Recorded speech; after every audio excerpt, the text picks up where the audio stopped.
Gladys had made her opening statement, but she wasn't quite done. She said, "Hey, you two, Rachel and uh, and Jacob, do you remember back in school when we read The Gold Bug, that short story by Edgar Allan Poe?" And they nodded their heads. Yeah, that was a pretty cool story. They weren't quite the same age, but they were. It was a one-room school that they'd been in, and they remembered.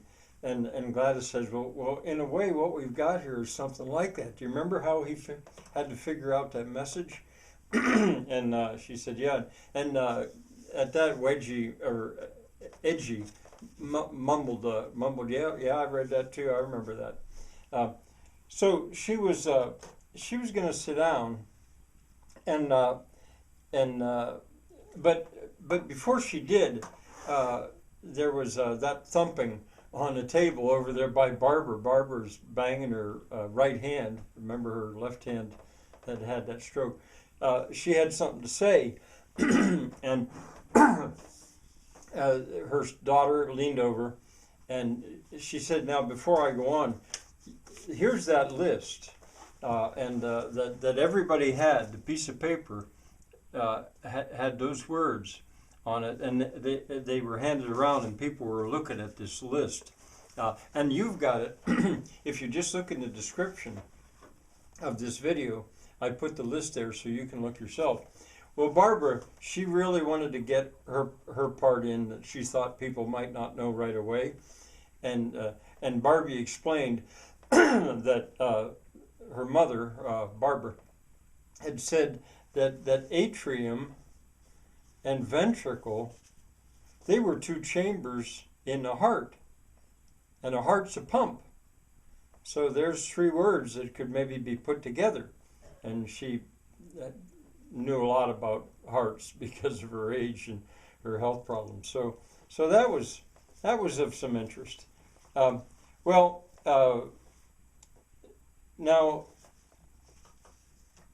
let's see. At this point, Omar, he sort of resumed the position of master of ceremonies, and he said, "Does anybody else have any suggestions?" And everyone was staring at this list.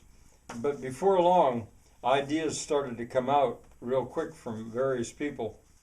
And one person, I don't know which one it was. There were a few extras there, but it was one of those extras. A guy, he said, I've got it. Look here. Start.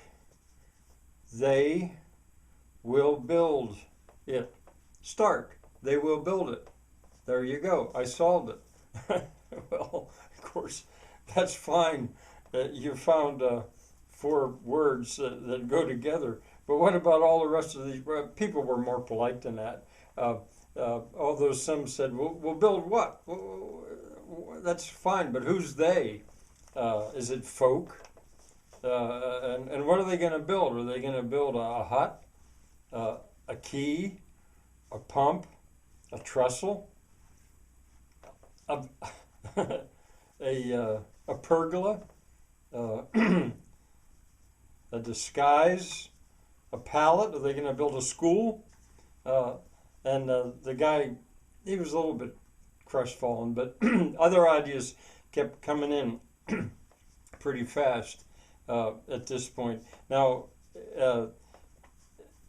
Edgy was taking notes whenever he heard something that he hadn't thought of, but he'd pretty much thought of all that stuff too. But they kept coming up with ideas, and maybe they would only build one. And could you build tolerance? Yeah, you could build tolerance. Anyway, they were throwing out ideas, and that's what Omar wanted. But then the door opened suddenly, and everyone turned, wondering who would that be. And here it was a guy dressed up like an FBI agent. I mean, he was dressed, what do they say, to the nines, has spit and polished shoes, and you know, he didn't have. He might have had a suit jacket on. I know he had clean white shirt and a tie.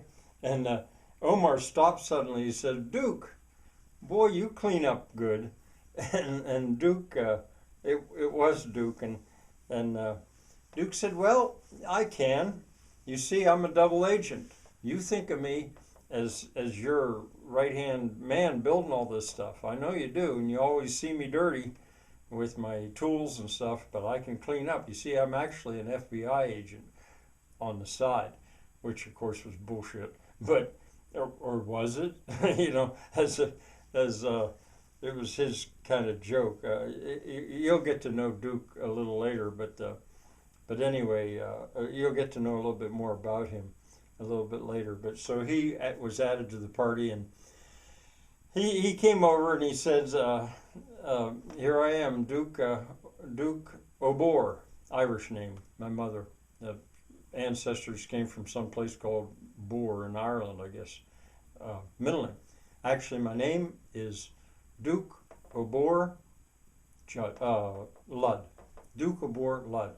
And at that, Edgy now perked up again. He said, "Any relation to Ned Ludd, the general?" And here we go again. And Duke said, "Why, yes, as a matter of fact, I'm his great, great, great grandson." Which was bullshit too. I mean, but it happened again.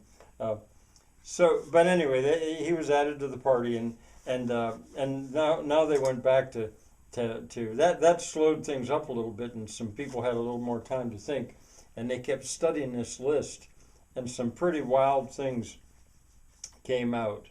You know, should they build a building with an atrium and a vent? Well, an atrium was part of a Roman building. Somebody knew about it. And what's Gaia doing there? What's Gaia? And somebody, well, actually, it was Elaine. And when she heard that, she stepped up and she says, "Oh, Gaia, she's like, Gaia's everything. She's like Mother Earth. Gaia's life on Earth. That's like, some people think of Gaia as God." And you know, a few people sort of knew that, but most of them didn't. And but Elaine did. And so they said, well, why is she there? Gaia, what's she doing there? People had no idea. And of, does that go with out? Out of? You could build something out of. And key. You wouldn't build a key. What's that doing there? We still don't know about hospice. The only thing we know about hospice is that it could be a guest and a host, both. It was slowing up, because at first people thought, "Oh, this is going to be so easy," but then they were assuming that Wedge, the guy who had sent this Holy Grail on its way, I hope you know that story, hadn't just put a bunch of stuff in there that didn't have a real important use. So things slowed up just a little bit, and it got quiet, and people were studying. And Rachel and Jacob actually took that opportunity to step outside, so they said they were going to go check on Freundin, the horse, but actually they wanted to go out and just have a little time to themselves, a little bit of a break.